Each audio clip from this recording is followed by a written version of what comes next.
The Rules Committee is now ready to come to order. Today is Tuesday, October the 16th, 2018. And I detect a quorum. Our first agenda item is going to be Resolution RS 2018-1457, Roberts, Withers, and others, and it is referred to the Rules and Confirmation and Public Elections, and we recognize the contributions of, and this is to recognize the contributions of Nashville-born artist Red Grooms as part of the October Nashville, Roberts, Withers, and others. Move for approval. Is there a second? Second. It has been moved and seconded. Is there any discussion? I would like to say a few things, very briefly. I think that Red Grooms has always been someone who personified Nashville. He was on the big screen. I mean, in New York, he took Nashville and put us on the map. Eventually, I want to talk about the carousel and bringing the carousel back. It is going to cost about $1 million from what I hear, but I think that this is well worth something for us to discuss in the future. Thank you very much. It's been moved and seconded. All in favor, please say aye. Aye. Against? Thank you very much. Thank you. Thanks for your time. It's unanimous. Now we are going to go to elections and confirmations. And I am going to call you up if there is, if that's all right with the committee. I'm going to call people up two at a time. So I would like to call up the Blue Ribbon Commission, appointee Dave Getz, and y'all please forgive me for messing up y'all's names, and the Board of Fire Building Code Appeals, and that is Mr. Christopher Benbridge. We want to just call the Blue Ribbon. I called both of them so that we can do both at the time.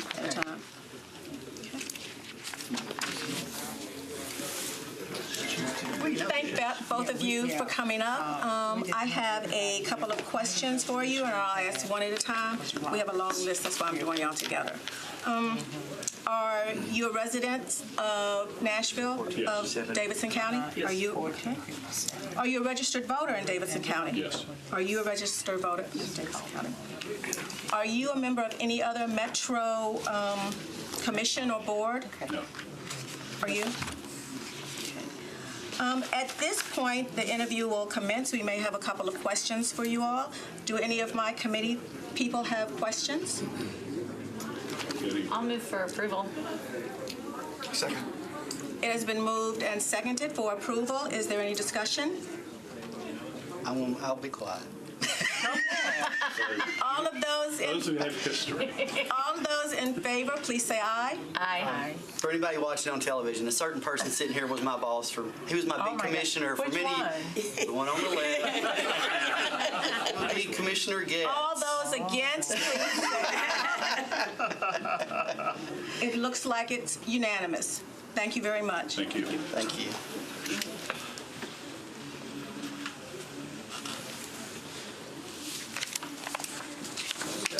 Now I would like to call up Hospital Authority and Tax Increment Finance. No, I'm not going to do that right now. Transportation. So I'm going to, yes? Okay, before you do that one, Michael would like us to do this one, so he can go in. And this is the one that we're doing, so just call this number. Which is this? This is not one of the appointments? No, this is a resolution, and Michael needs that now to review. Okay, so we're going to do It looks like we are doing another resolution first, and we will finish with the confirmations. That's right. Resolution RS 2018-1456. And that's to elect 2 members of the Board of Directors of the Health and the Educational Facilities Board of the Council. Motion. Second. Okay, all those in favor? Aye. All those not?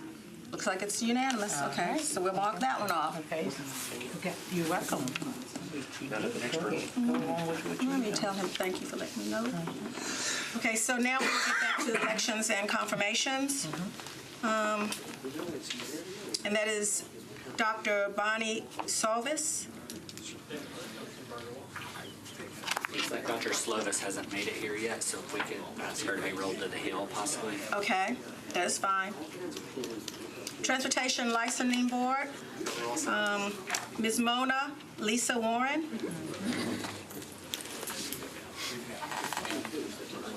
Yay, you get to do it by yourself.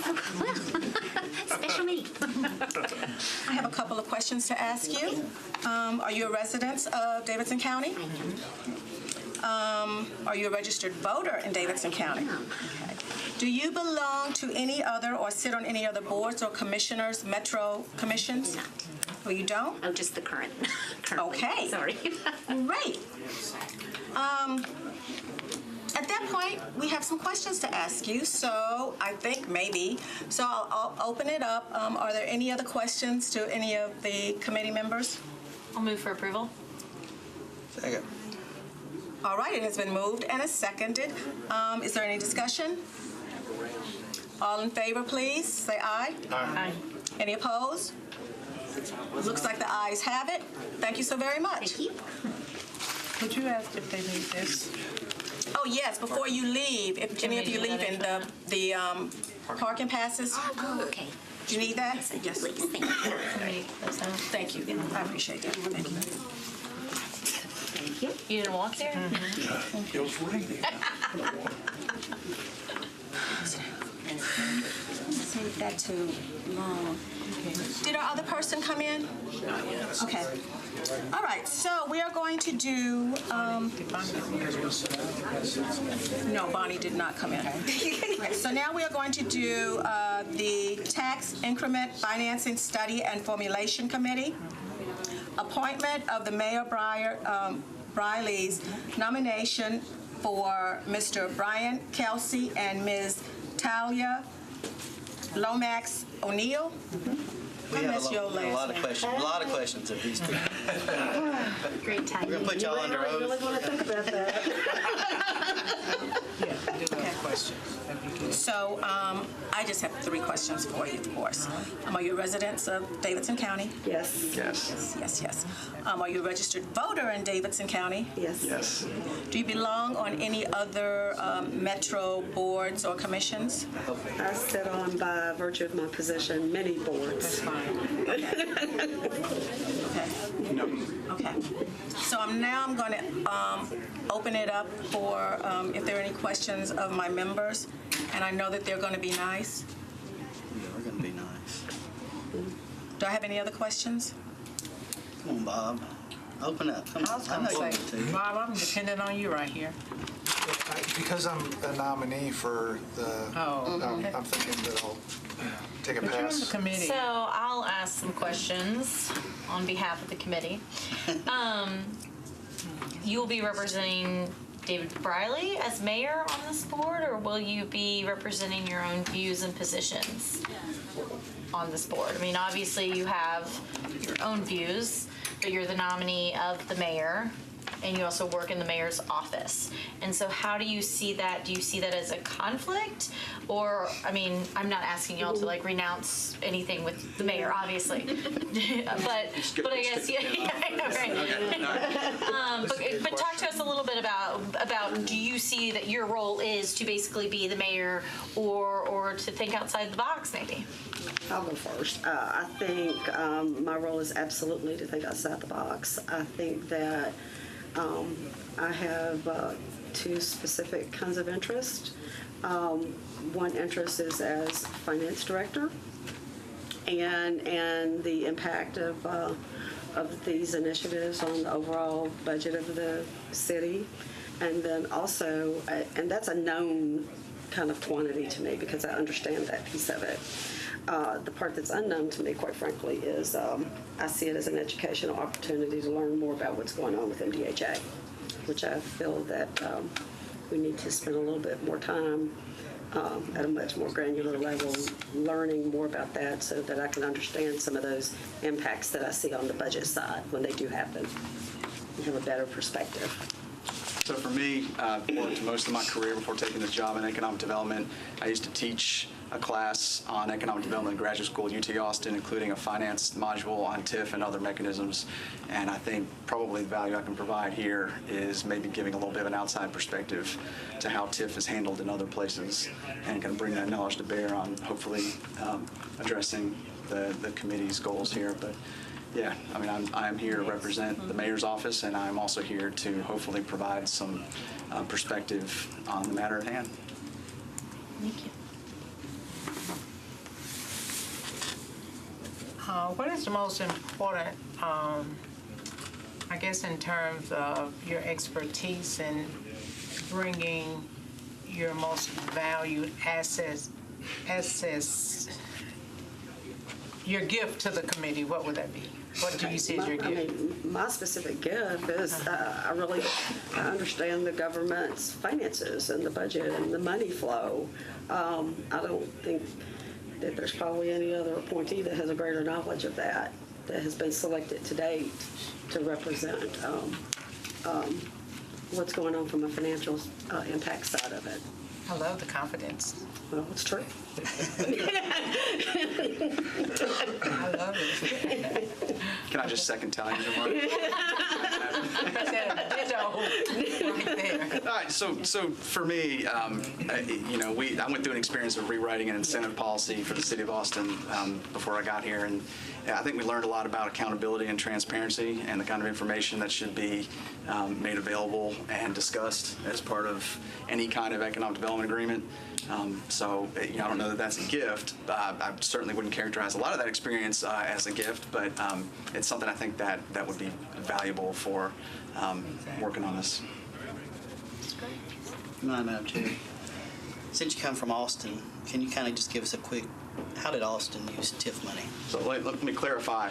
Unless you have a birth certificate saying you were born in a hospital in Texas, you can't say you are from Texas. So I lived in Austin for 15 years, and that experience, the city, much like Nashville, didn't do a lot of economic development incentive deals.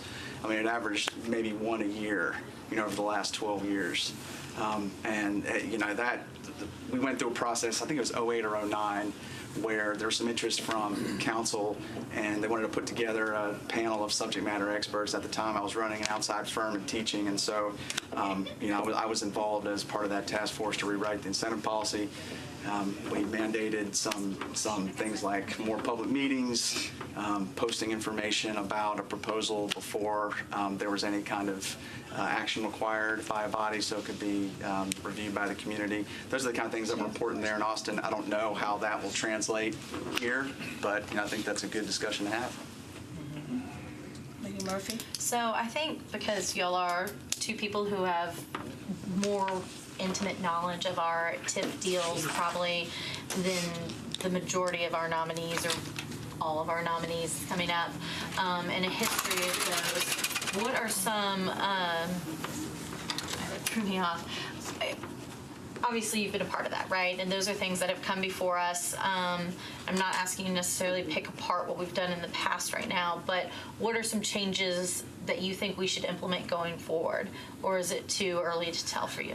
For me, it's simply too early to tell. I mean, if I could just name one thing today, that would be, I feel a sense of responsibility to engage with MDHA more closely on those deals, because those deals have been put into place, but then we kind of step away. So some of the governance and oversight probably has not been as thorough or as exhaustive as it probably should have been. And in terms of how it has been structured in terms of monitoring it. So I really do think that we've got some opportunity there. I think what I am liking that I'm hearing from y'all, because I think one concern obviously is that when y'all are representing the administration, regardless of who the mayor is representing the administration and past TIF deals and things, we want to make sure that y'all aren't just representing and defending maybe status quo or what we've done in the past. And so it's good to hear that you've already, have some ideas, and surely from your experience too. And so, do you have any other, off the top of your head, changes that you think need to be seen? No, I mean, I've got a lot of homework to do. I'm not as intimately familiar in most of these. Do we need to let your previous proposals. students know that? I may give them an opportunity to give us a reading list, but I don't know. I think they would like that. But I mean, in terms of the projects that have been done here, I don't have a long history. I wasn't here when most of them were done, so I think I've got kind of a lot of homework to do on that side of things. That's good, because I do think that one of our biggest, or at least speaking for myself, one of my biggest fears would be that y'all feel obligated to defend status quo, and that's clearly not the purpose of this. So if there are any other goals for the committee that y'all have other than, finding the miracle way on this? Yeah. Anything else y'all want to share? I have a question. They're part of it. Yes, lady.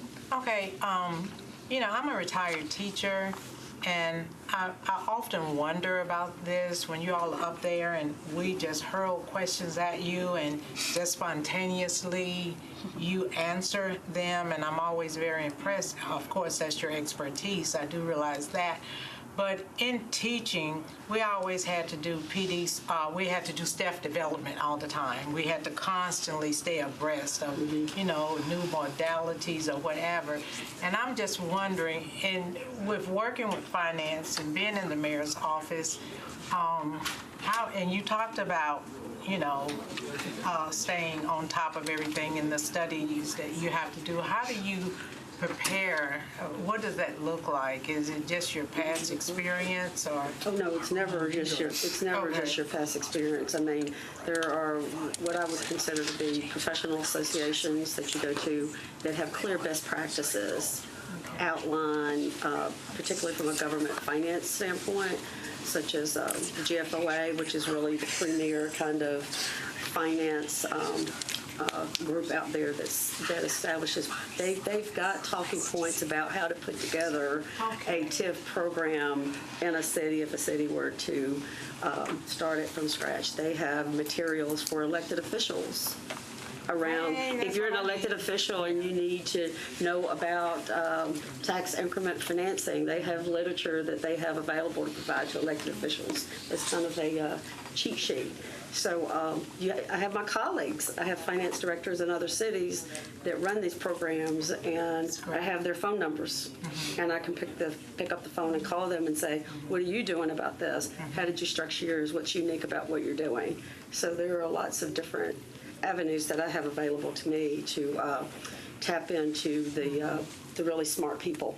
Oh, lots changing too. I mean, the standards board, just changed the rules a couple of years ago in terms of how you have to report foregone tax revenue as part of economic development. That's a whole new projects. reporting So thing. I mean, we're a couple of years into that from the standards board. So that's something that I think is probably going to come into play here too. Yeah, just stand abreast. Okay, that answers it. That's great. I'll move. Do I have any? Okay. I second. Do I have any more questions? Any discussion? All those in favor of approval, please say aye. Aye. All those not, please say no. It looks like it's unanimous. Thank you so very much. Thank you all. Parking pass? Thank you all. Okay, so now we are going to do, the next item is going to be the appointment of MDHA's nominee, Dr. Charles Robert Bone and Mr. Burt Matthews. Are they present? Yeah, they're out in the hall. Yeah, they're Okay. You got the hot seat. Burt Matthews would like to go first. Are you throwing him under the bus, so that's really what he wanted to do? I think he just did. I think he just did, too. I just have a couple of questions, actually 3 questions for you gentlemen. Are you residents of Davidson County? Yes, ma'am. Are you a registered voter of Yes, Davidson ma'am. County? Do you belong on any other commissions or boards, metro commissions or boards I do not. I'm on MDHA. currently? Yes, ma'am. Thank you. Well, we may have some questions now, interview time. I'd like to open it up for any of my committee members if they have any questions. Sure. So let's, I guess, start with y'all are the MDHA. This is similar to the question that I asked previously. Y'all are the MDHA representatives, or appointees rather. They have the appointing authority for y'all. Do you feel that you are representing and will be, I guess, holding the line and being MDHA on this board, or are you yourself representing your own opinions and that type of thing? I worded that much better last time. But I mean, I guess, obviously as the chair, that's a little bit different. But For me, Mr. Matthews, you are an individual, but appointed by him. Kathleen, or Councilman, I come out with it a very open mind, hoping to learn a lot. So I come out with an open mind. Likewise, I come with the perspective of MDHA, but also I think it's important from the MDHA's standpoint that we be shown as that we're participating in good faith and openness and willingness to be a part of this that way. And so as the chair, you're more than willing to share kind of your insider knowledge and not hold anything back of your experience with MDHA, good or bad, with the rest of the committee. I've only been the chair for 30 days, but given that perspective, absolutely. And I think it's important, and Councilman Mendez and I have had this conversation before. I think it's important to have the ability to go back in hindsight and look at those projects that worked right and those projects that could have been done differently. And I think this committee, depending on exactly the direction it goes, will have the benefit of all that hindsight. So, Mr. Matthews, you actually explained TIF financing to me during my formative election year. Do you perceive any or can think of any conflicts that you might have moving forward and be willing to recuse yourself if conflicts arise with potential or current clients? Yes, I would be glad to recuse myself if there's any type of conflict, and would absolutely follow that. And I assume Same here. I've got the same issue with MDHA, so without question. All right. Any other questions for any of my other members? I was going to say the same thing. I know they both have the expertise in this area. It's just making sure that they both agreed if they had any conflicts, they would just acknowledge the conflicts and do what they need to do. I know they're professionals and they know what they need to do. So nothing further. And so both of y'all have, again, experience and knowledge in this area. Off the top of your head, you don't have to go into detail. Can you think of 1 to 3 things that you're going to go into these meetings with, knowing that there are some things to change? Like, do you already have some pinpointed ideas to share with the committee, or do you think that it's something that y'all need to get into, discuss? So go ahead. I would just say, I think 2 things. One is looking at process and how that process can be done as it relates to TIF, but also just the overall cooperation between MDHA, council, and other areas of the metropolitan government, but specifically as it relates to TIF, looking at process. And then I think 2, I think it's very well enumerated in the legislation, but also trying to understand economic impact of how it relates to both TIF deals that were done and those that didn't have TIF, and comparing districts, redevelopment districts versus districts where TIF has not been utilized, I think would be a helpful kind of holistic view of it. I also think looking at the future and what areas in our community could potentially benefit from that, what things we can do to make it work better, and also to make sure that the process is transparent, open, that people have a good sense of really what's going on. I think that would be a huge help. I'd like to move for approval. Second. It has been moved and it has been seconded. Do I have any more discussion or questions? Yes, lady. I know I'm not on the committee, and I missed the last 2, but I'm getting these 2, right? No, really.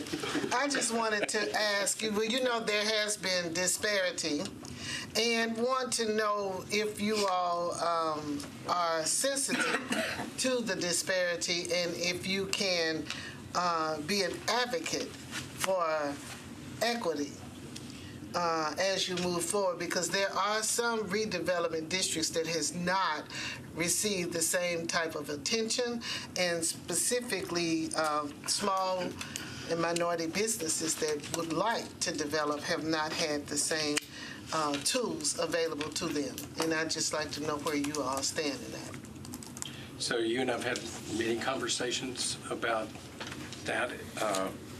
So I think that figuring out how we can use TIF across a variety of different development districts, across small companies, big, minority, otherwise, is really, really important to be able to consider, to make sure that it's a tool that brings equitable development to our city as a whole. And I think being able to define that in a really good way would go a long way towards having people understand the value of TIF as we're making these different decisions. So I'd say absolutely, and I think as a part of this, as we kind of compare districts, understanding why there's so much activity in some districts and why there's not as much activity in other districts, and what can be done to change that. But specifically on the DBE component of it, I think as the new disparity study, look at changes to the PNP, et cetera, that will have impacts across Metro. I don't know why that can't be picked up and considered as a part of the TIF study as well. Right, but I just encourage you all to be intentional, because while some of the demographics are changing, then so is development opportunities and tools that come with them. So I would encourage you to be intentional to make sure that that disparity is narrowed. Yes, ma'am. Call for the question. Second. Okay, the question has been called for. The question, it has been motioned and seconded that we approve these two. And all in favor, please say aye. Aye. Any opposed, please say no. Looks like it is unanimous, and thank you so very much. Parking passes. Oh, wow. If Thank you. If my committee Extra would one, no. allow me, I know that we said to put this at the heel, but our Ms. Warren is now here, so may I move this up and take that now? Sure. Okay, so Ms. Warren, I would like to call you up. Is that correct? And Dr. Slovis. And Dr. I'll say that name wrong, I'm sorry. Slovis. Slovis. S-L-O. We did before. Oh, okay, so we're only doing that. Yes, yes. Okay. What is that one again? I apologize So the- for my lateness. I'm telling you the traffic. I know, oh, yeah, that happens, you know Better what? than I'm just That learning. that happens to all, we understand. Okay, so the next item we are doing is for the Hospital Authority, appointment of Dr. Bonnie Slovis Slovis, yes. for the term expiring June 28th, 2021. Dr. Slovis will fill the unexpired term of Dr. Jan Bradis. Okay, I have 3 questions for you. Yes, ma'am. Are you a citizen? Are you a resident of Davidson County? I am. Are you a registered voter here? I am. Okay. Do you belong to any other metro boards or commissions? I do not. Okay. Well, you know, this is the interview time, so we're going to open it up to see if any of my committee members have any questions for you. Do you know what you're getting yourself into? No. Actually, a little bit. She's honest. So healthcare is very challenging right now, and I'm aware of that. And I used to be a healthcare consultant before I went to medical school, so I have both business and medical background. I was in the last residence class that trained at the Old General, right on the river. So I have some experience for sharing that facility with the Meharry residents, and then I went to medical school at Emory in Atlanta, and our main clinical training was at Grady Hospital. So I understand it's very challenging. So what's your sense of the top challenges, top opportunities for the hospital authority? Well, I guess to, financial and to try and increase use of the hospital, really, I guess, I won't say market, but try and figure out how best to serve the community that the hospital was designed to serve, but also just in the larger context of healthcare in the city. Yes. If you were to speak to a group of young people that were thinking in terms of declaring a major, and you were trying to sell your particular profession, what would you say to them? About medicine? Well, I would say it's difficult, and administratively, it's getting more difficult to practice clinical medicine, but that you need a passion for it, and if it's your passion, then it's what you need to do. And for many people, I think the best people, it's a calling, it's not a job. That's an excellent answer. Passion and calling. That's big. Move to approve. Second. It has been moved and it has been seconded to approve. Do I have any other questions? All right, all those in favor, please say aye. Aye. All those against, please say no.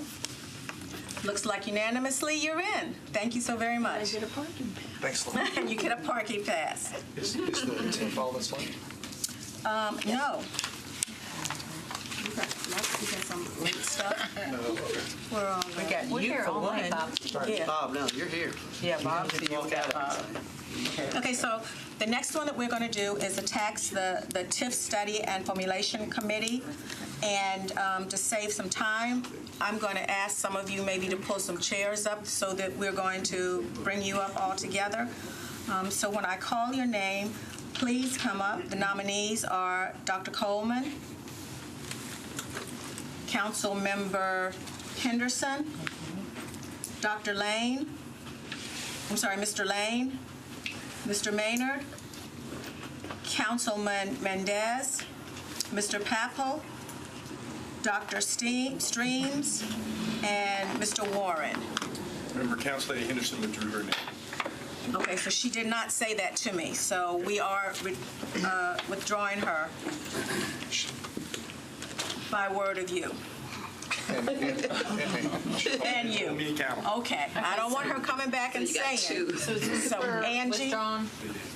Yes, so what you have now is Dr. Coleman, Mr. Lane, Mr. Maynard, Councilmember Mendez, Mr. Paplum, I know I'm saying that wrong, I'm sorry, Dr. Streams, and Mr. Warren. So everybody else is crossed out. So, 1, 2, 3, 6. 4, 5. 6. Oh, hell, I'm still at 7. Mr. Maynard is not here. Does that Is mean he the he's only one? out? Eddie Gray isn't. Eddie Gray was marked off, he dropped out.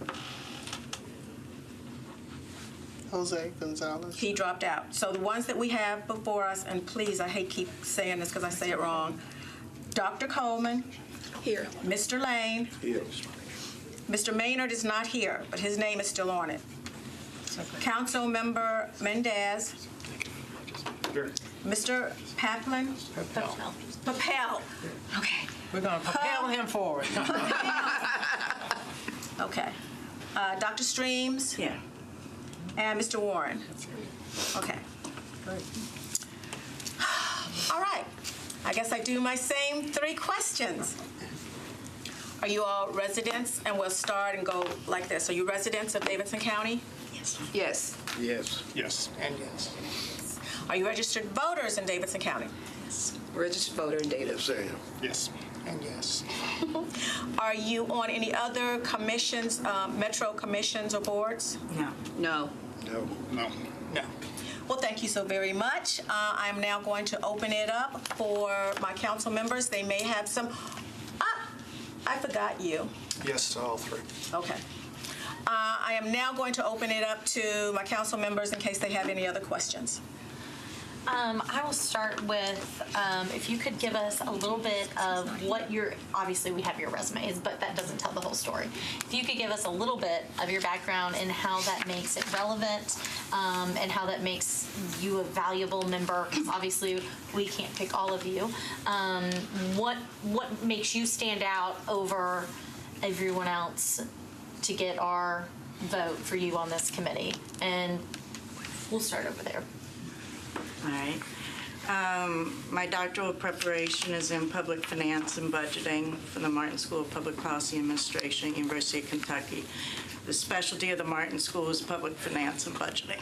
I'm sorry, before you go forward, could you state your name, because I don't know. Thank you so many. much. Yeah, I was just asking. And I was just thinking. Meg Streams. I've been a faculty member at TSU for 10 years, and I teach master's and doctoral students in those areas. I am a resident of Nashville for 10 years, but I'm not from here.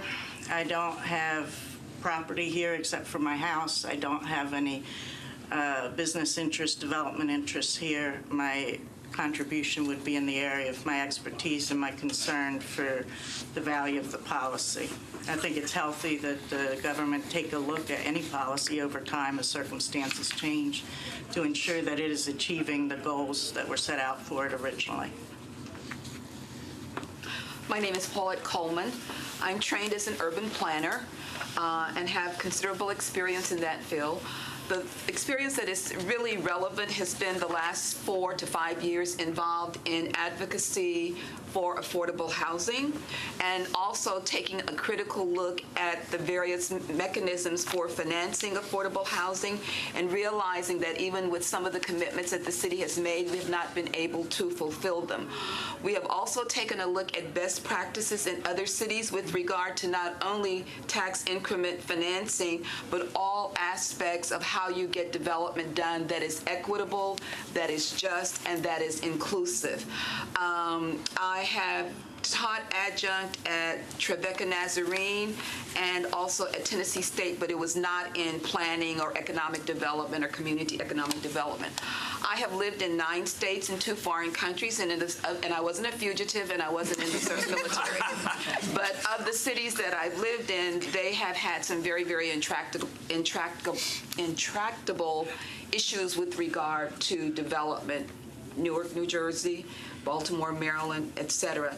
And in some of those places, we were able to do some things that were creative, and in others, some of the problems still persist. The other thing that I bring is an inquiring mind and no preconceived ideas. Not to cast aspersions or not to bring praise, but to look analytically and critically, and then to report in a manner that the average citizen can understand.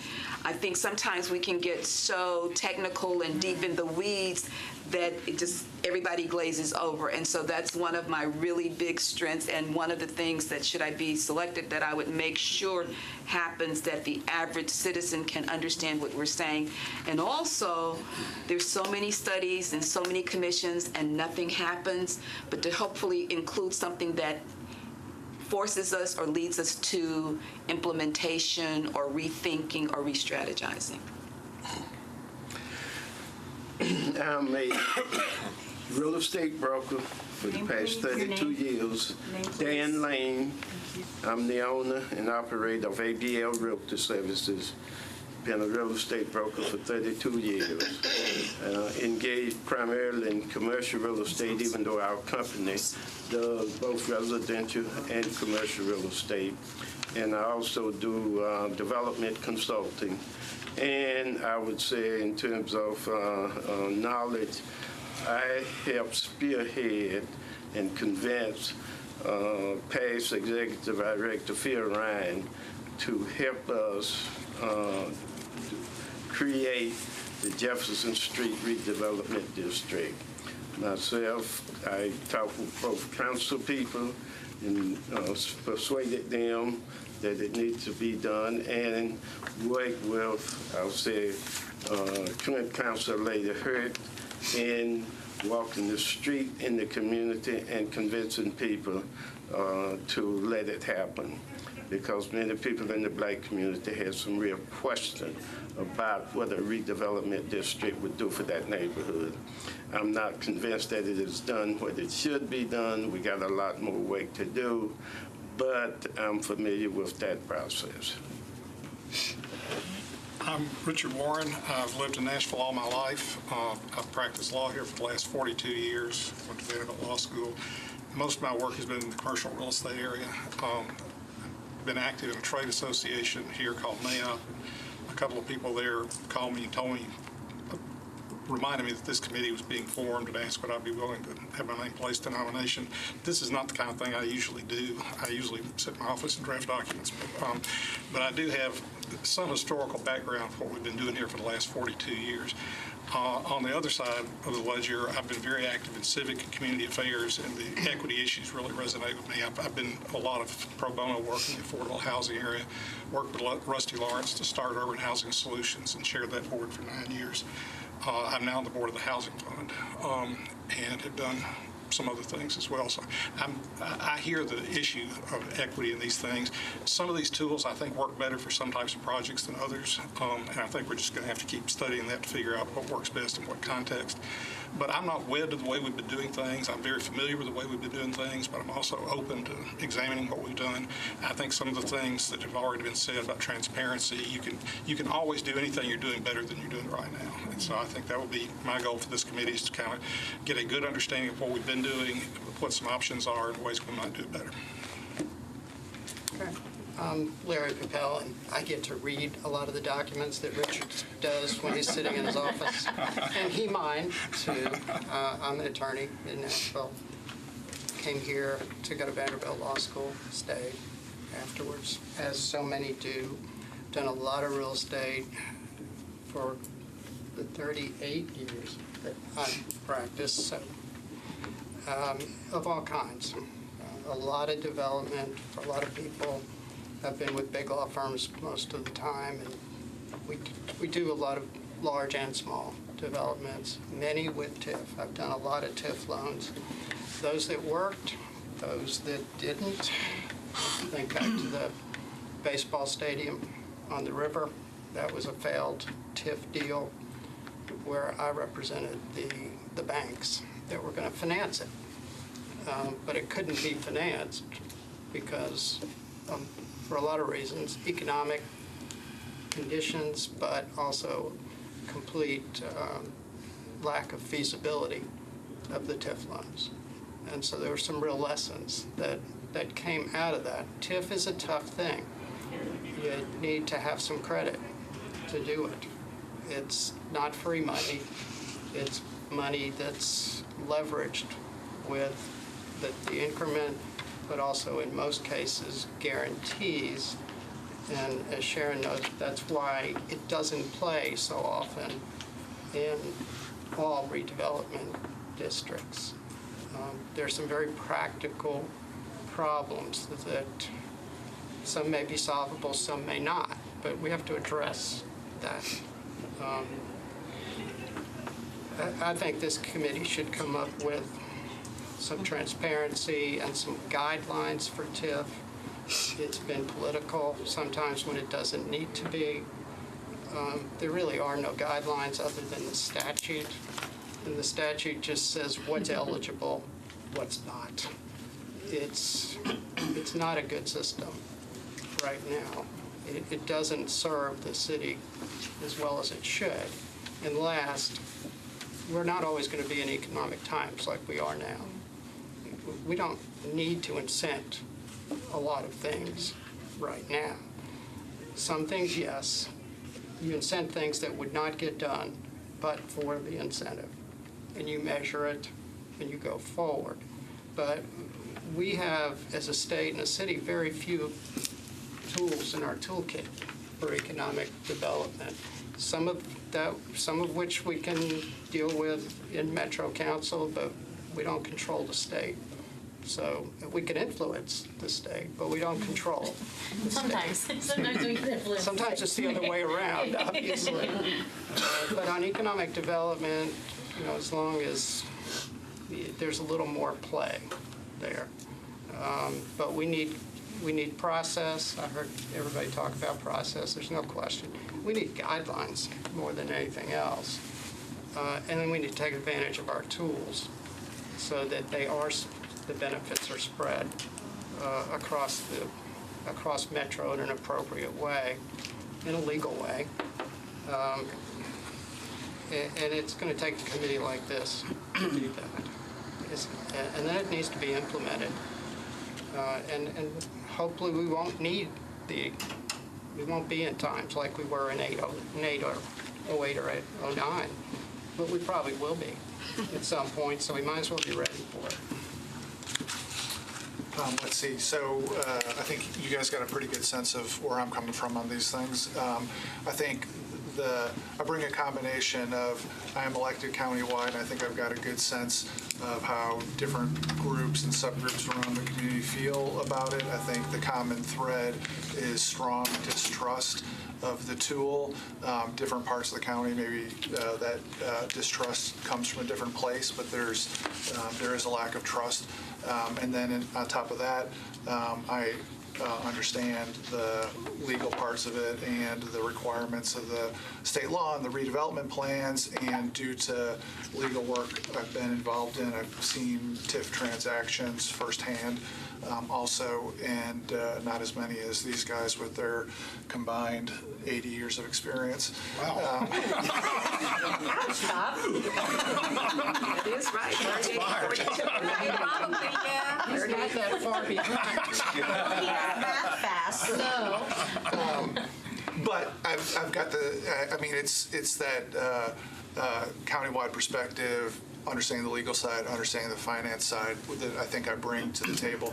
I'm happy to answer any specific questions you guys have, but you probably have more for them than me. I have one. Yes, please. I think I have over here and then right here. Yeah, just real quick. So some of you may, some of you may not. Obviously, you said you don't have any deals going on right now. Does anybody in this group have anything that you might have a conflict on right now that you would have to recuse yourself from that you're aware of? Well, I have one client that I'm working with that has a TIF loan, and we still have some other business to do with the city. Okay. And my other question is just kind of a general question, and y'all can answer it how you like. Obviously, you all that are sitting there are representatives of the Metro Council. So we're not asking you to represent MDHA. We're not asking you to represent the mayor's office. We're asking you to represent the citizens of Nashville and what's best for the city of Nashville long-term going forward. Can you kind of just explain to me how you think you can do that without letting your job that you do as an attorney or a developer interfere with that? We want your knowledge. We want you to represent the people of Nashville. So anybody that feels like, go ahead. Sure. I guess in terms of my job, it doesn't present the obvious sort of tight connection with this kind of project and so forth, although I do teach about these kind of issues. But I would see myself as selected to represent the citizens. I spend a lot of time thinking about what is the appropriate role of government when it intervenes in the economy.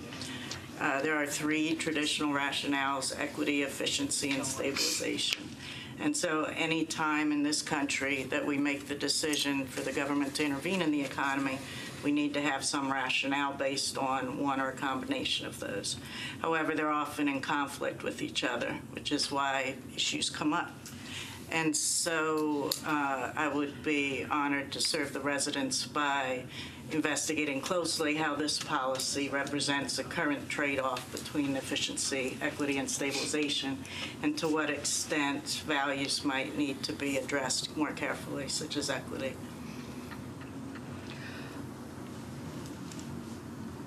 I think the fact that I have testified before council a number of times, the Planning Commission a number of times, with regard to issues of financing, housing, affordable housing. I think my participation in several civic organizations, including NOAA, the NAACP, several women's groups, indicate that I have a connection with various components of the community. I served on the former mayor's affordability and transit and affordability committee, so I have experience with short-term commissions with very, very definitive expectations and outcomes, and I have the ability to produce results. I think having an analytical and an inquiring mind, and then having a background that looks at community and economic development, holistic, will be assets in this proposed committee. Well, I can look at both sides of the picture, inside and out, and analyze them. I've participated for approximately 30 years on a board and commission here in the city, and that have put me in different positions. I was on the Metro Transit Authority Board for 8 years, Traffic and Parking Commission, and the Solid Waste Regional Board. Solid Waste Regional Board presented some interesting situation where you had to look at both sides of the picture and so forth. So I'm comfortable doing that. And my whole goal is you solve the problem, you identify the problem, and then you go about solving that problem. I think if you do this for a long time, you realize that things work well for a while, and periodically you have to take them out and look at them again. I think Bob Mendez has done a good job of identifying a lot of the concerns that people have about this program, and I think it benefits the entire community for us to be responsive to those kind of concerns and to look at them. I think there are probably some things about what we've been doing that work pretty well. Other things that could probably be done better, and I think it's an appropriate time. Given the growth, I mean, as long as we've been doing this, this is just unprecedented what's happening in this city, and it's turning some of our neighborhoods kind of upside down, and TIF is in that debate somewhere, and so I think it's an appropriate time for us to be looking at that, and I think I hope we all have the perspective of trying to do what's best for the community as a whole.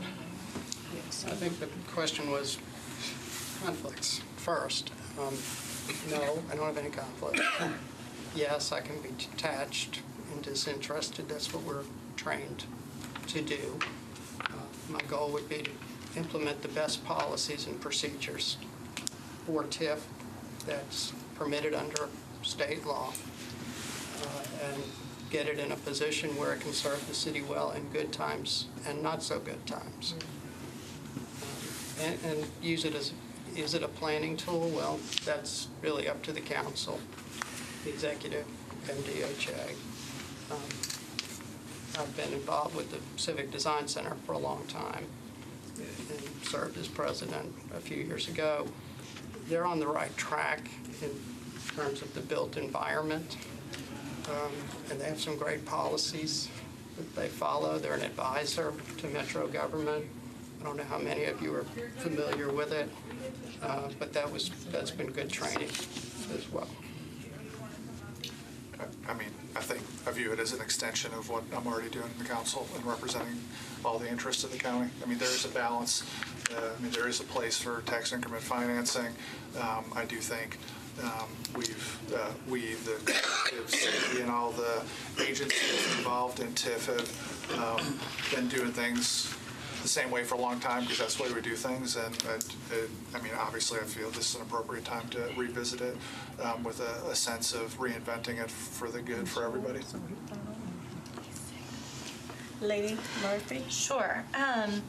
So I've got a couple questions that I'll try to go through fast that I've already asked some of the other people who've run through here before. So one that I have not talked about before with the other members is, so I recently had an experience visiting another city, talking with a restaurant owner there. They basically did a TIF project to change or move their restaurant. It's kind of the short story of it all.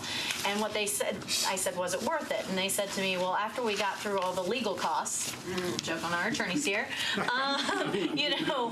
was the money offered by the city really worth the hassle and all of that? And they said, we're not so sure it was worth it. And so in thinking in that realm, do you have any thoughts of, clearly that was a smaller TIF project. I think a lot of us see TIF projects as like the giant, the Lifeways, the big projects like that, or the Phillips deal and things like that. But I wanted to kind of get some thoughts on what about some of those smaller business ones, and any thoughts or preconceived notions on cost versus benefit on our small businesses. And then I wanted to touch on some clients and conflicts and things again. Okay. I guess if I view a private firm make a decision to seek a project like this, I'm going to assume they've done the cost benefit and have calculated rationally that it makes sense for them to do that. I'm not going to generally judge that they're not capable of doing it, that's what we expect profit-seeking firms to do. If they're inexperienced and don't have access to sufficient guidelines and policies to let them make an informed decision, I guess that's another issue. But I guess I would probably be thinking a lot about not just what it cost them, but what it cost the jurisdiction that extended this, because they are giving up revenues for a period of time as a result. And so that represents a tax expenditure. It's akin to a program, but instead of operating it through the regular budget, you're operating it by giving up revenues. And so that has to be taken into account, not just my concern about the business owners that choose to pursue the project. They need to have access to tools in an equitable fashion and so forth. They need to have guidelines that help them to know how to do the process. But ultimately, it's up to them to make their own business decisions about whether seeking any particular financing mechanism makes sense for them. I think it's also very dangerous to generalize because, as has already been stated, there are peculiarities to each project or deal, and that generalization has its limitations. I would also say that if somebody is in business, presumably there should not be barriers. And if the issue is, as Mr. Lane has raised, that some communities or some entities feel that they haven't had access, that's very different from whether it's worth the cost. And I think that particular issue is one that is quite appropriate for the committee, but whether or not it's beneficial or not beneficial to a specific project is something that the project seeker or developer has to address. I just wanted to say two things I forgot. I was on the founding board of the Civic Design Center, and the other thing is that this notion of guidelines and this notion of taking a look at the critical junctures at which one must re-examine is really, really crucial, because prosperity and development benefits are not going to last forever. And then I think we all have to grapple with this question. Even in the midst of that, we have a budget shortfall. So I think any critical thinker has to kind of see if TIF or anything else has any impact or implications for that. Well, my opinion is TIF can work for a small development as well as the big one. And I agree, most people look at the big one, but they don't look at the small one. And from my experience with MDHA here, rule of thumb is that TIF can provide anywhere from 10 to 15% of the equity needed in a project when you're negotiating with a bank.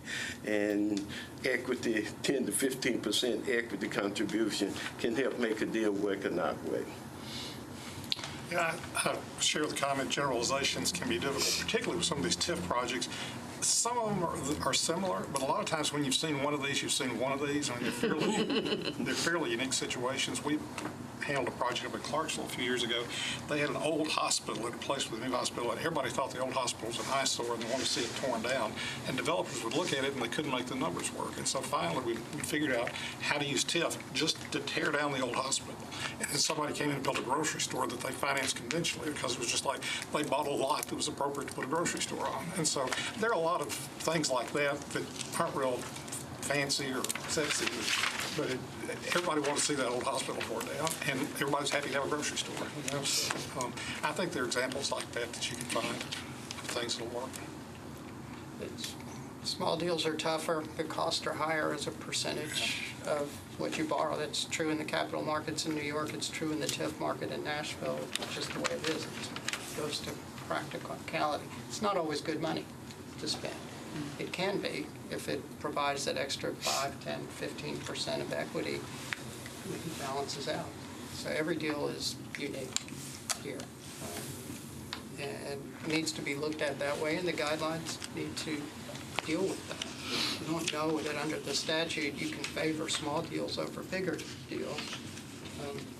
Just not there right now. It's got to make sense. Somebody's got to pay the money back at some point, either through the property or a guarantee.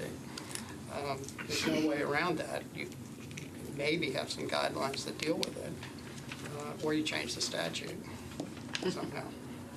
Yeah, I think these are all good points to Council Lady Hurt's point about intentionality. If you're going to try to go for doing a better job with the diversity of people who get TIF money and pushing for a smaller size than looking for the guidelines of what's most likely a candidate for a small loan that'll work. You really got to be intentional about identifying what that might look like, so you don't collectively burn a bunch of time, energy, and money trying it on projects where it's not going to Could work. be as simple as a small loan with a larger increment has a better chance of working than a small loan with a small increment because of where the taxes were before. That's just one way to look at it. I definitely think like choosing that we are going to accomplish this. Like, this city is pretty good at accomplishing stuff it sets as a priority. So if we said we were going to do a better job at that, we'd figure out how to do it. So I appreciate that a lot of those answers were a little over my head, so that means that all of you should be pretty well qualified. But something I wanted to go back to, which is a little bit more for the men, because y'all are clearly a little bit more on the advocacy and academic side. Councilman Roden touched on conflicts of interest and things like that. As many of us know, I'm a lobbyist at the state level, and as a commitment to my constituents, and I think ethically and guidelines, I'm not a lobbyist at the metro level right now. And if there is an issue at the metro level that I have a client at the state, I recuse myself, which, also means that I don't talk to the other council members on behalf of that client and that type of thing. Y'all have done TIF deals in the past. You've acknowledged that you have current TIF deals or in negotiations for TIF deals on the table. Whatever level or extent you want to go to of a commitment, more clear commitment to us, my concern is we get 3 months into this process and you have a client come to you and say you've got insider access, or that type of thing. And you say, it's easy to say I'll recuse myself, but how do you see that playing out? And the concern that you have current clients with TIFs on the table, I think the fact how that that works. MDHA has agreed to suspend the program for the next 6 months probably eliminates that as a possibility. And one thing you learn fairly quickly if you're a lawyer is how to identify conflicts and deal with them. I mean, we all do that all the time. But I don't think any of us anticipate there being something in the next 6 months that's going to pose a huge problem. I mean, I can tell you what I've done, and I bet all these folks would agree that they do the same thing, is, while we've been in office in this term, I've got one client who had a real estate transaction where the other side sought TIF, and even when we were talking about ceding like 0.01 acres of a right-of-way, I recused myself, even though the idea of voting on it. Right away, right. I think the rule of thumb for everybody would be if it's within a country mile of a conflict, especially on something like this, to just stay away from it completely. So do you agree, Mr. Yeah. Arca? They're easy to find. The conflicts, we're real good at identifying them and dealing with them. You have to be, especially if you're with a larger fund. They're everywhere. Because we all have lots of clients, the main thing you want is an understandable set of rules and a level playing field, because you never know what that next client's going to, what side of the transaction they're going to be on. So I think it's a pretty easy thing to navigate. I agree with what they've said. I look at it, to me, is to get the deal done, and then you're successful, and then it works for both parties. So I would not put myself in a position where it would impede me or my client getting the deal done, so I can move away from it. Okay. It's just a comment. It is my understanding that Mr. Maynard is at home in the bed, sick with the flu. We have 7 people on the list. So I am going to ask my committee, these committee members, is it all right if we look at this as a whole list? Would you prefer to go one at a time? I think what we're doing here is we're moving, all we're doing is saying, yes, they've checked the boxes. And we don't have Mike in here, do we? No, what we're doing is saying that we approve of them and that we think they can do the job, and we are going to the next one. So my question was, can we take that as a group instead of? I think that's so. what my question That's was. what we've done. Okay. So I'll make the motion to move the 6 in front of us. Okay, so that was what my question was. Then are we knocking off, because there are 7 names on here. We're not going to approve him. So then you are approving My motion is 6. to remove them. To approve the 6 in front of us. That's right, and I'll Okay. second. All right, it has been moved and seconded. All in favor, say yes. Aye. All those opposed, say no. All right then. Thank you. Thank you. It has been unanimous. Thank you. Now get your parking pass. So we are now on item resolution number RS 2018-1454. The initial resolution determining the issue of general obligation bonds of the Metro Government of Nashville and Davidson County. In aggregate principal amount not to exceed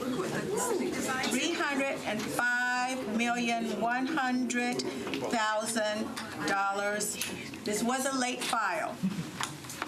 And I'm calling on Councilmember Mendez. I'm sorry, can you repeat which one this is? I'm sorry, I was talking. Just give him the number. Okay, it is 1454. General obligation. The late filed amendment? Yes. Okay, so the administration first gave us the information about the capital spending plan 11 days ago, and we had our first meeting about it yesterday afternoon from 4 o'clock to 7 o'clock. And there was some information that we asked for during the meeting that we got just before midnight last night, and the amendment would take one of the attachments that we got at 11:30 last night from Finance and include it as an additional exhibit to this bill. It's a list of the CIB items that are being funded. And so instead of just the general categories of sidewalks, $30 million, and public works, $100 million, or whatever they are, there would also be a list of CIB items that would be tied to it. And it's late because the administration is in such a god-awful hurry to get this approved tonight. I'm super okay with that. I am too. All in favor? Did I hear a motion? We don't motion on We these. You just don't? have to You just- say we okay Okay, with so are you're okay with it? Unanimously? Yes. Okay, thank you. And so, so you'll be asked by the vice mayor for, basically, to give the committee's thought about that, why we're okay with it or not okay And with then I it. can confer to you? Yeah, or you could, He'll hand you a Post-it note. sure. Okay, I appreciate that. Thank you. We'll just blame it on Post-it the note. administration. It wasn't your fault. I'm not gonna blame it. No, you go ahead and write me a Post-it note.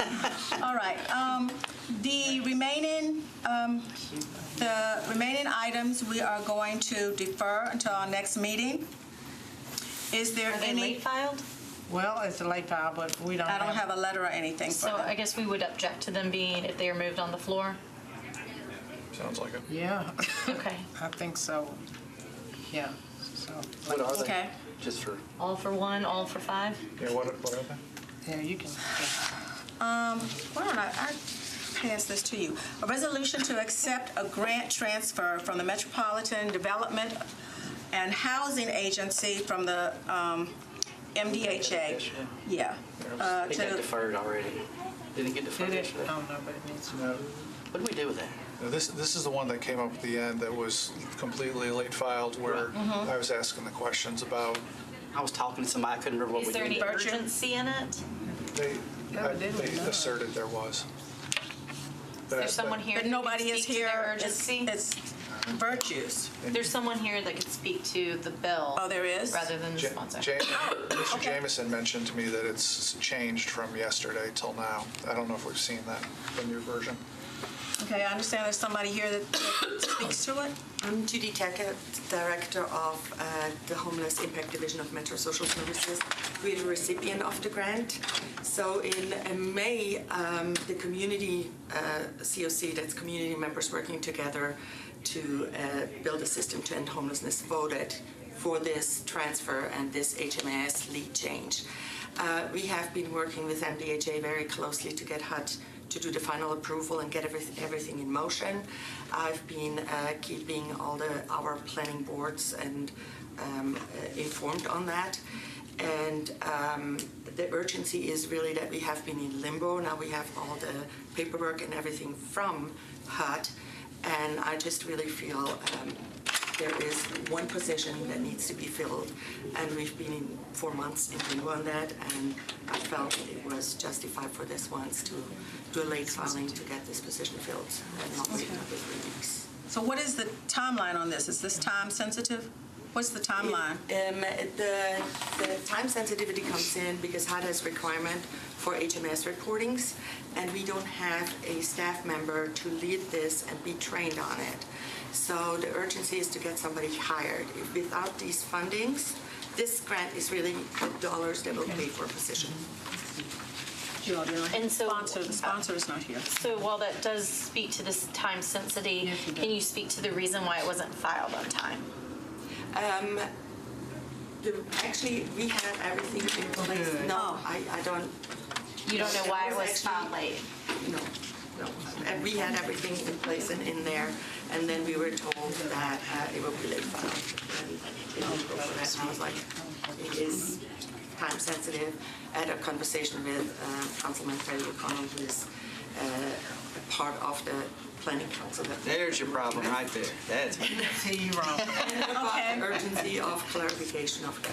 I think I'm okay with this one because I know from grant writing and federal money and that type of thing, it's you're either first in line or you're not in line. And so for this one, I'm okay with not objecting to it as late file. Okay, I'd like to call up Councilmember Virtue to speak to this one. Oh, that dress kind of looks like a Texas flag. What? Thank you, Councilwoman Murphy.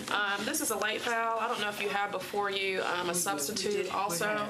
Okay, yesterday in Budget and Finance, there was some questions as it relates to how it was delivered in the packet and some of the language in the actual legislation. So Attorney Jameson has and staff, they've clarified that. And what we're actually going to be voting on is the grant in addition to the MOU is all encompassing in that substitute. And this is a grant. Okay. Okay. Majority, are we? Anybody object? Oh. Yes, so it was yesterday we got this resolution that I didn't think made a lot of sense. And in Budget and Finance, we asked Mr. Jameson to give us a legal analysis today, which he has in the amendments package. And he indicated that the review of it did require some changes, so there's a substitute, so it is different than what we saw yesterday. And I do appreciate Mr. Jameson spending time today getting a substitute, and so it makes sense. So I'm okay with it now that it makes sense. I couldn't believe that. Yes. So we got a motion? We already got a Motion motion. to be okay with it. Yeah. Is anybody not okay? That's not a motion. But it wasn't. Well, we don't approve it here on late.